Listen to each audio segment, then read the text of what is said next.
Hello, fellow humans. Chris here again.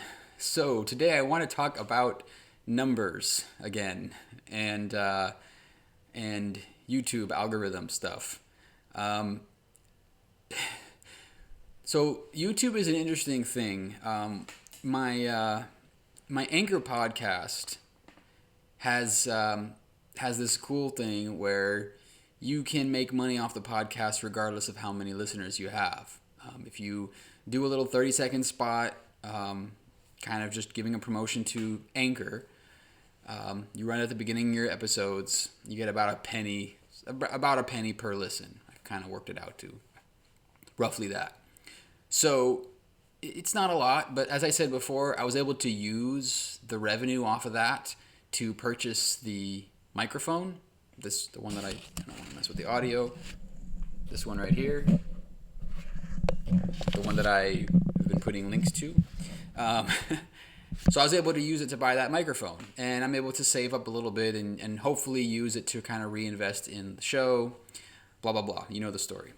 So anyway, I wanted to talk about YouTube. YouTube doesn't work that way. YouTube has requirements, minimum requirements you have to meet in order to be a partner, basically, to be monetized. And that is 1,000 subscribers, and I believe it's 4,000 hours of watch time in any given year period.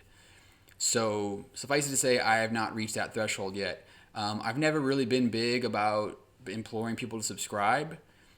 Because this really is just a hobby, and in the outset I really didn't concern myself with how many subscribers, and 340 subscribers is a lot to me. I mean, starting out with nothing. So if it's just having a conversation, that's fine. The problem is it's pretty stagnant. I don't know if it's all YouTube or if it's also just people watching, but I have read that YouTube does this thing where it'll remove subscribers. Maybe if they're not active after a certain amount of time. I don't know. I like to think that that's what it is, and not that people are willfully leaving me. I've noticed that, especially around the 340 mark where I am right now, it's very very hard to get past that mark. I'll get one or two subs, and then I'll lose one or two subs.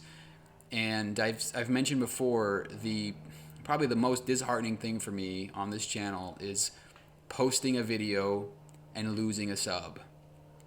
And that's happened pretty consistently. And to be totally honest, it kind of discourages me from even making a video, because I just hate to see that happen. I hate to take the time to put something out there and have that be the reaction. Now, I know I shouldn't take that personally. I know that you have a plethora of options out there, and I know I'm subbed to a whole hell of a lot of channels that I don't watch a lot of their videos. So I mean, I think it's, like I said before, it's a numbers game at the end of the day.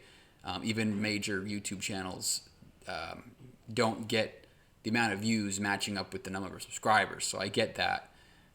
But I feel like I'm in a difficult spot to grow right now with the stagnation of the numbers, because I can't get monetized, which I think would really help me to improve the quality of the content, and hopefully kind of create a snowball effect. Now I know ultimately content is king, as in the content of what I'm saying is more important than the production value, I guess. But at the same time, I think it helps to kind of pretty things up a little bit. So anyway, I just wanted to share that, kind of implore, if you do enjoy my videos and you're not subscribed, please consider subscribing. If you are subscribed, please like my videos. If you do like my videos, please comment on my videos. All these things help. And if you really like a video and you feel it's worth it, please feel free to share it. Share it around. These are all ways that help videos get a little bit of traction. And I've noticed that there are certain videos that I do that for whatever reason catch attention of more people, and those are the ones that tend to grow my numbers. And that's great. And obviously I just need more of that kind of thing. And so the best way that I can do that, I mean, I guess making better content is part of that also. But you know, as I've said before, like sometimes videos that I put a lot of time in, like the videos on the history of slavery that I did, and even last year the video that I did on the three branches of the government and how they may have failed us. Those particular videos are ones that I put a lot of time into producing and editing. And again, I'm not trying to do a sob story, but when I do videos like that and they just kind of fizzle out, then I don't feel like it's worth putting in the time to keep doing them.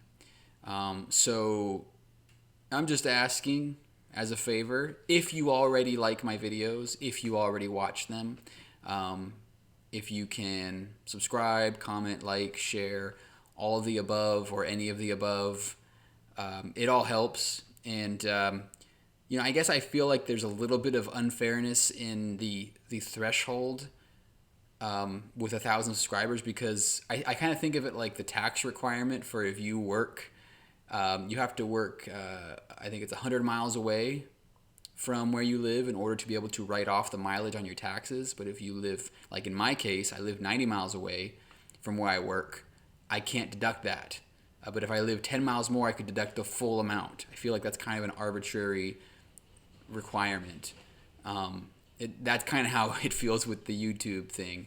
So again, as I said, it's just a matter of, as I've grown and as I've watched the Anchor podcast grow, it does feel kind of frustrating after a while to find myself plateauing and to feel like I could improve the production value and maybe grow the channel more if I was able to sort of, quote, partner up and be monetized.